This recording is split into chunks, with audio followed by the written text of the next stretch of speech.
हम लोग post audit के बारे में बात करेंगे।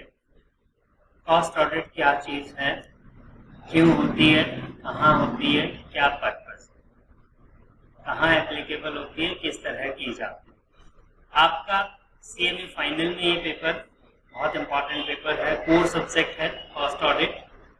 कॉस्ट अकाउंटेंट है, उसके लिए कॉस्टिंग डेटा बहुत इंपॉर्टेंट है। कॉस्ट अकाउंटिंग डेटा बहुत इंपॉर्टेंट है। अगर कॉस्ट अकाउंटिंग रिकॉर्ड मेंटेन किया जाता है तो उसकी ऑडिट होना भी ज़रूरी है। अगर कॉस्ट अकाउंटिंग रिकॉर्ड की ऑडिट होती है तो पता लग जाता है कि ये किस तरीके से बनाए गए हैं, कितने सही हैं, ट्रू एंड फेयर व्यू है या नहीं। तो कॉस्ट ऑडिट क्या चीज़ है? कॉस्ट ऑडिट इज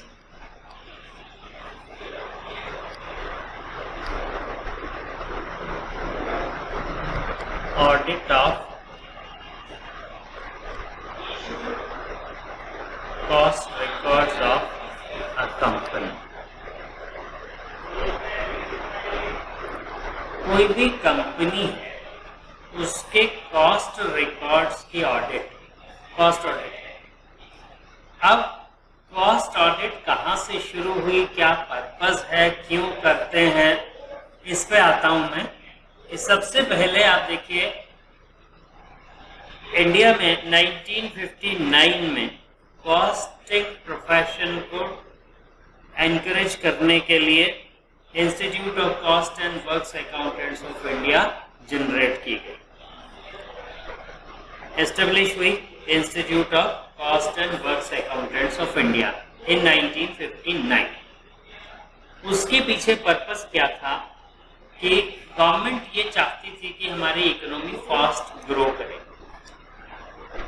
लेकिन प्रॉब्लम ये थी कि हमारी इकोनॉमी उस टाइम तक क्लोज्ड इकोनॉमी थी। क्लोज्ड इकोनॉमी मींस हम लोग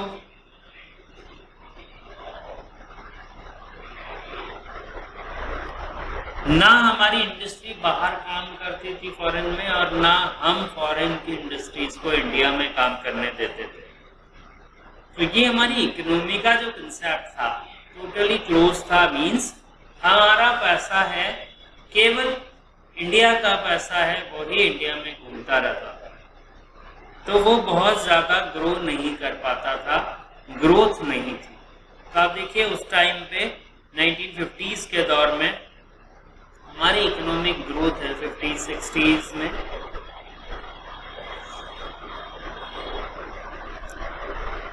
लगभग 1%, 1.5% इतनी ही होती थी, क्योंकि हमारा पैसा है वो बहुत ज़्यादा रोटेट नहीं होता था इकोनॉमी।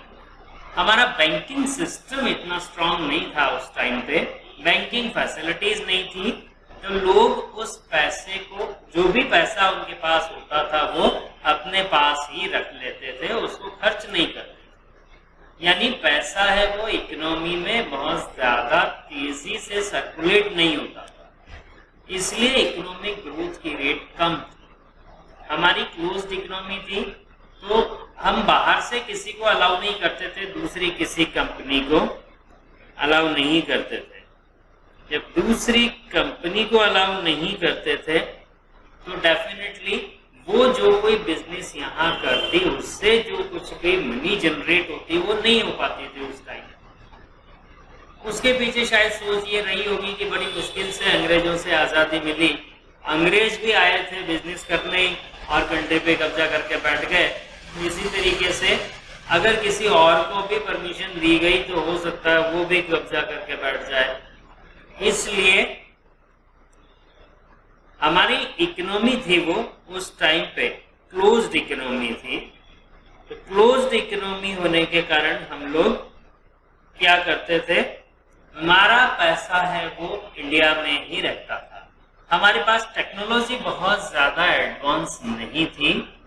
जब टेक्नोलॉजी बहुत ज़्यादा एडवांस नहीं थी, उस केस में हम लोग बहुत ज़्यादा मैन्युफैक्चरिंग नहीं कर पाते थे। मैन्युफैक्चरिंग जब नहीं कर पाते थे तो निश्चित रूप से हमारा पैसा है वो फॉरेन में नहीं, फॉरेन से हम पैसा नहीं ला पाते थे क्योंकि हमारी एक्सपोर्ट बहुत कम होती है। हमारी पूरी इकोनॉमी है वो एग्रीकल्चर पे बेस्ड थी, क्योंकि एग्रीकल्चर ही हमारे यहाँ पे एक ऐसा जरिया था जिसके थ्रू हम लोग लगातार कमाने की सोचा करते थे कि हम लोग कमाएं। तो वो जो हम कमाते थे वो केवल एग्रीकल्चर से कमाते थे। अब एग्रीकल्चर में भी क्या हुआ करता था कि टेक्नोलॉजी हमारे पास नहीं थी, तो ऐसा पानी की बात करें, पानी चाहिए, कभी सूखा पड़ जाता था, कभी बाढ़ आ जाती थी, तो एग्रीकल्चर भी पूरा नहीं हो पाता था हमारा। तो कुल मिला के क्या हमारी इकोनॉमी है वो बहुत ज्यादा स्ट्रांग नहीं थी, इकोनॉमी स्ट्रांग नहीं थी। इसलिए हमारा जो इंडिया का पैसा है वो भी क्या हुआ करता था, लोग उसको मार्केट में नहीं देते थे, वो पैसा अपने पास रोक के रख लेते थे, वो पैसा जमीन में गाड़ के रख देते। तो जब जमीन में गाड़ के रख देते थे तो वो पैसा उतना ही रहता था, बढ़ता नहीं था, वैल्यू उसकी कम होती जाती। 1 लाख रुपया जमीन में गाड़ के रख दिया, 5 साल बाद भी वो 1 लाख रुपए के ही नोट निकलेंगे, लेकिन वही अगर आप बैंक में रखते, बैंक उस पर कुछ ब्याज देता, तो वो पैसा 1 लाख का 1,05,000 हो जाता, 1,10,000, 1,20,000 हो जाता। तो वो चीज मनी सर्कुलेशन था वो इकोनॉमी में नहीं था, इसलिए इकोनॉमी पूरी क्लोज्ड थी हमारी, तो इकोनॉमिक ग्रोथ की रेट बहुत कम। ऐसे केस में हमारी इकोनॉमी जब क्लोज थी तो मैन्युफैक्चरिंग नहीं थी हमारे पास, क्योंकि टेक्नोलॉजी नहीं, और मैन्युफैक्चरिंग नहीं थी, देन हम लोग ज्यादा चीज बाहर से मंगवाते थे, बहुत कम चीज बाहर भेजते थे। तो इकोनॉमिक बैलेंस था हमारा, इकोनॉमिक बैलेंस है वो भी नेगेटिव था, हमारे अगेंस्ट था। तो हमारी इकोनॉमिक ग्रोथ डेफिनेटली बहुत कम थी, लेकिन इकोनॉमिक ग्रोथ को बढ़ाने के लिए, इकोनॉमिक एक्टिविटीज को बढ़ाने के लिए गवर्नमेंट ने कुछ कोशिश की, और 1959 में हमारे यहाँ institute of cost accountants of India establish हुआ। पार्लियामेंट में एक्ट पास हुआ और उससे institute of cost accountants of India establish हुआ। अब institute of cost and works accountants of India establish हो गया 1959 में, और इसका बेसिक जो काम था वो ये था कि कॉस्ट को रिड्यूस करना। कॉस्ट थी वो जनरली ये माना जाता था कि मैन्युफैक्चरिंग सेक्टर में, इसलिए हमारा काम केवल मैन्युफैक्चरिंग में ही था। उस टाइम पे हमारा काम केवल मैन्युफैक्चरिंग में था। तो मैन्युफैक्चरिंग में कॉस्ट डेफिनेटली, जब मैन्युफैक्चर कर रहे हैं तो कोई रॉ मटेरियल को फिनिश गुड्स में कन्वर्ट करने के लिए प्रोसेसिंग कर रहे हैं, तो उसमें खर्चा आ रहा है। तो वो खर्चा कितना आ रहा है, ट्रूली कितना खर्चा आ रहा है, उसका हम एक एनालिटिकल डिसीजन मेकिंग करें, इसके लिए कॉस्ट ऑडिट सुझाया गया कि कुछ कंपनीज हैं, कुछ सिलेक्टेड इंडस्ट्रीज थी जो सिलेक्ट की गई कि इनमें कॉस्ट ऑडिट होनी चाहिए। सिलेक्टेड इंडस्ट्रीज, इनिशियली तो 44 इंडस्ट्रीज ओनली, साइकिल इंडस्ट्री हो गई, आपका टेलीकॉम हो गया, और कास्टिक सोडा हो गया, इस तरह की कुछ एक इंडस्ट्रीज थी, 44 इंडस्ट्रीज, उनको कॉस्ट ऑडिट के दायरे में लाया गया कि इनकी मैन्युफैक्चरिंग जो भी है उसकी कॉस्ट ऑडिट होनी चाहिए।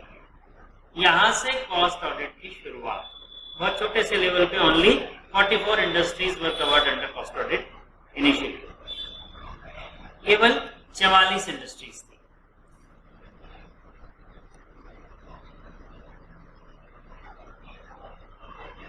Initially, only 44 industries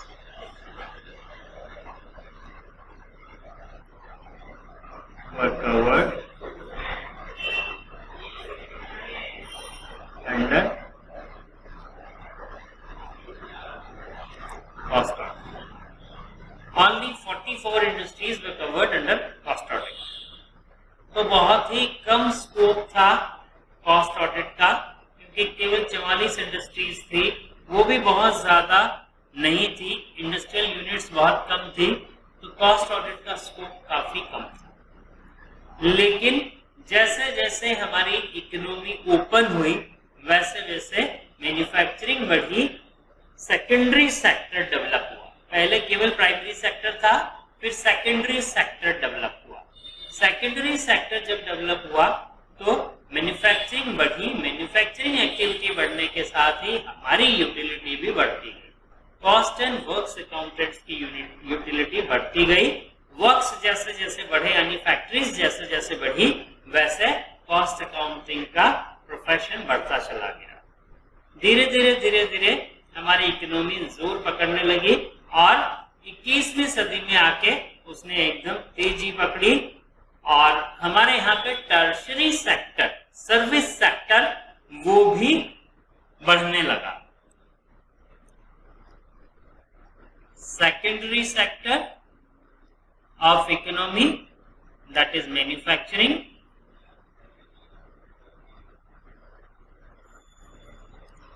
and tertiary sector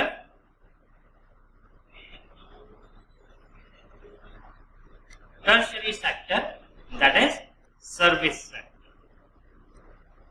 तो हमारे यहाँ पहले सेकेंडरी सेक्टर बढ़ने लगा। 21वीं शताब्दी जब शुरू हुई, सन 2001 के आसपास, हमारा जो मैन्युफैक्चरिंग है वो बढ़ने लगी, तो हमारे प्रोफेशन की इम्पोर्टेंस महसूस हुई। हम लोगों को बताने लगे कि कॉस्ट है वो किस तरीके से कम की जा सकती है, किस तरह कॉस्ट को मिनिमम लेवल तक रिड्यूस करके उसको मैनेज किया जा सकता है। तो इस तरीके से ये हमारा प्रोफेशन आगे बढ़ने लगा। लेकिन ये सिर्फ मैन्युफैक्चरिंग इंडस्ट्रीज तक सीमित था, क्योंकि हमारा नाम ही कॉस्ट एंड वर्क्स अकाउंटेंट्स था। Works means workshop, means factory, तो हमारा काम फैक्ट्रीज में था, इंडस्ट्रीज में। फैक्ट्री से बाहर बहुत ज्यादा काम हमारा नहीं। बेसिक काम जो था हमारा कॉस्टिंग रिलेटेड, वो काम फैक्ट्रीज में ही था, फैक्ट्री से बाहर नहीं था। जो दूसरे काम थे, ठीक है, फाइनेंस रिलेटेड काम था, टैक्सेशन रिलेटेड काम था, ये थोड़ा बहुत हम लोग कर सकते थे। लेकिन जो बेसिक काम था हमारा costing related, cost record maintenance and cost audit, वो केवल इंडस्ट्रीज में था, मैन्युफैक्चरिंग में। लेकिन अब जैसे जैसे टाइम निकला, साल 2012 आते आते हमारी इकोनॉमी बहुत फास्ट हो गई और हमारा टर्शरी सेक्टर भी तेजी से ग्रो करने लगा, सर्विस सेक्टर तेजी से ग्रो करने लगा। ऐसे केस में फिर हमारे प्रोफेशन की इम्पोर्टेंस को समझते हुए गवर्नमेंट ने साल 2012 में हमारे इंस्टीट्यूट का नाम institute of cost and works accountants of India से चेंज करके institute of cost accountants of India कर दिया। पार्लियामेंट में एक अमेंडमेंट पास हुआ और उस अमेंडमेंट से हमारे इंस्टीट्यूट का नाम institute of cost and works accountant से इंस्टीट्यूट ऑफ कॉस्ट अकाउंटेंट्स हो गया। तो यहां से हमारे प्रोफेशन की डेवलपमेंट की स्पीड बहुत तेज हुई, क्योंकि पहले हम केवल वर्क्स तक सीमित थे, अब वर्क्स हट गया, इसका मतलब हमारा स्कोप बढ़ गया। स्कोप बढ़ गया मींस सर्विस सेक्टर में भी हमारा स्कोप आ गया। हम सर्विस सेक्टर में भी आ गए, सर्विस सेक्टर में भी हमारी यूटिलिटी होने लगी, इंपॉर्टेंस फील होने लगी। और गवर्नमेंट ने उसको देखते हुए एजुकेशन एंड मेडिकल इंडस्ट्री में, एजुकेशन एंड मेडिकल 2012 से एजुकेशन एंड मेडिकल सेक्टर्स में भी cost record maintenance and cost audit compulsory कर दिया गया। एजुकेशन एंड मेडिकल सेक्टर्स में जो बड़े बड़े प्लेयर्स हैं, आप देखिए सबसे बड़ी बात हमारी जो है कॉस्ट ऑडिट की अगर मैं बात करूं या कॉस्ट रिकॉर्ड मेंटेनेंस की बात करूं, it is applicable only to companies. cost audit, cost record maintenance, and its audit is applicable only for company form of business, for both private limited as well as public limited companies or listed companies, whatever it is. If it is company and fulfill the criteria required for cost audit, then it has to audit its accounts by practicing cost accountant. So, from 2012, a good scope has been emerged for the cost accountants. In 2012, new concept has been evolved, and in Companies Act 2013, it has been evolved that some of companies have to keep cost accounting record also. Some of the companies have to keep cost accounting record also, and some of them have to get it audited by practicing cost accountant. So, our scope get enhanced in service sector also from 2013, moreover 2013 in New Companies Act 2013, under section 148 of Companies Act 2013, cost audit has been discussed, where it has been mentioned that central government has empowered under this section 148, to order cost audit of cost records and accounts of any company. After that, central government has decided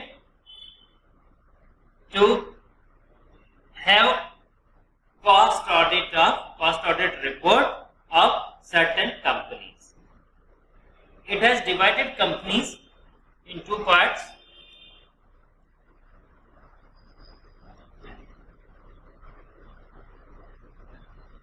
Regulated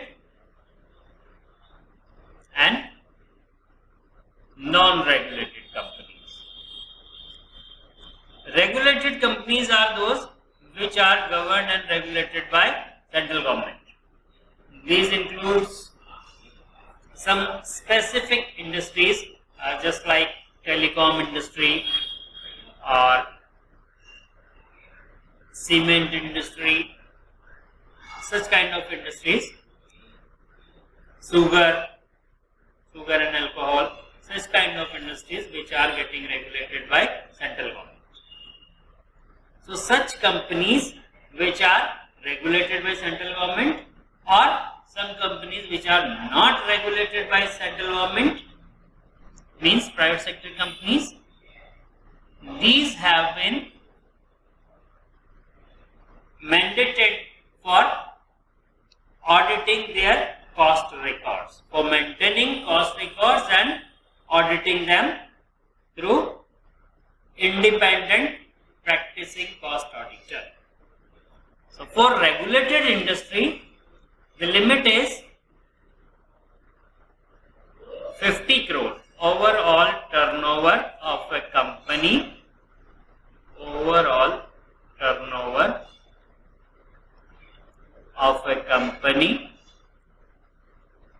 greater than or equal to rupees 50 crores. For non-regulated company, it is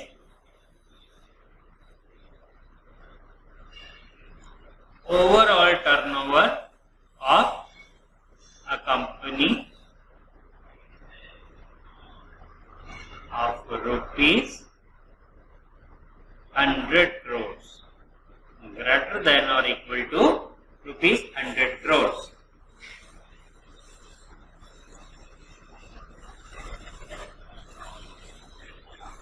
Regulated sector companies were required, the companies whose turnover of any previous year is 50 crore or more, has to get its accounts, get its cost accounts audited by practicing cost accountant. In case of non-regulated company, the threshold limit was 100 crore rupees or more.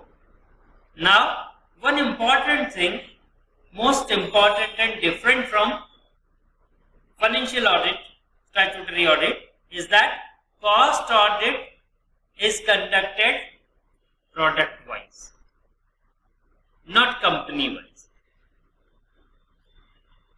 Cost audit is conducted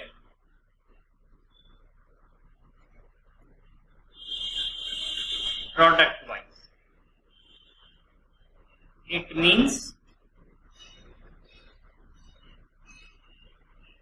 any company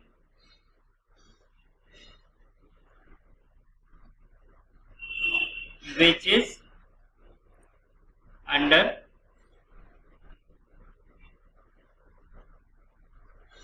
threshold limit of INR 50 crore or 100 crore as per the condition.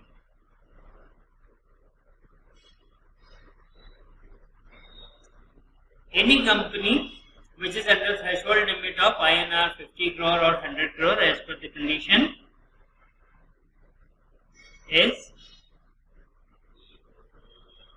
required to get its cost accounts audited.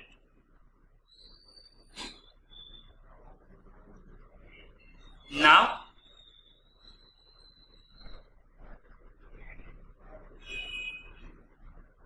individual limit of products of a company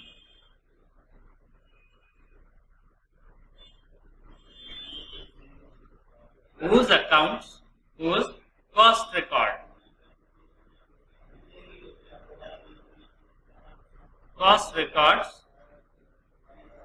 are to be audited by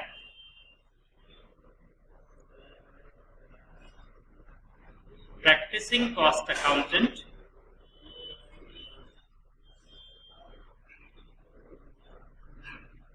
is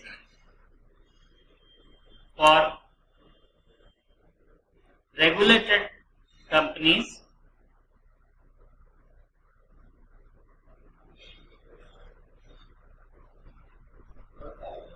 INR 25 crores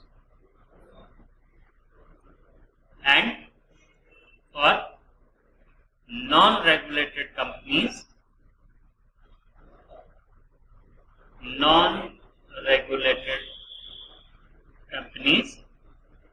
INR 35 crores. It means if a company in the ambit of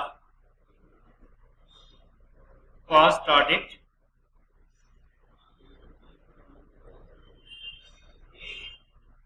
manufactures 5 different products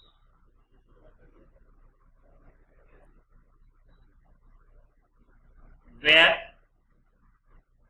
2 of them where turnover of 2 of them is above 25 crore rupees,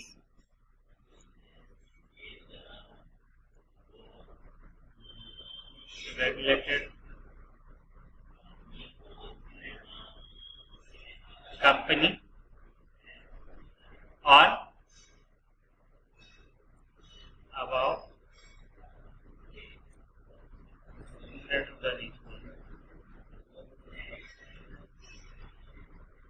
greater than equal 35 crore.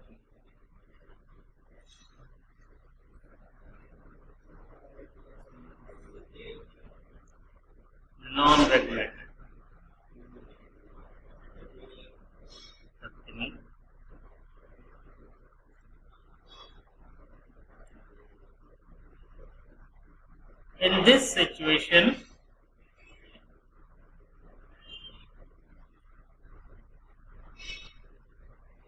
the accounts of the cost record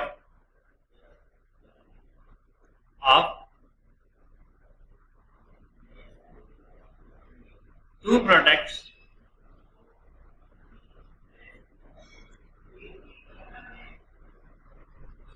having turnover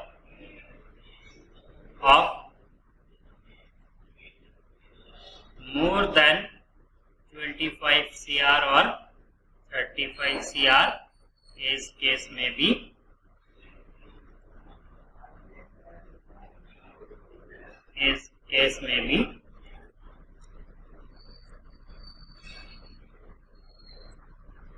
have to be audited by practicing cost accounting.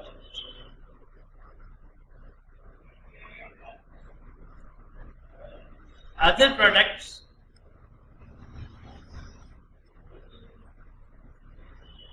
are not liable for cost audit. Now, cost audit may be done by single cost auditor or multiple cost auditors for different products. We shall discuss further in next lecture, where we shall discuss the procedure about cost audit and importance and significance of cost audit. Thank you.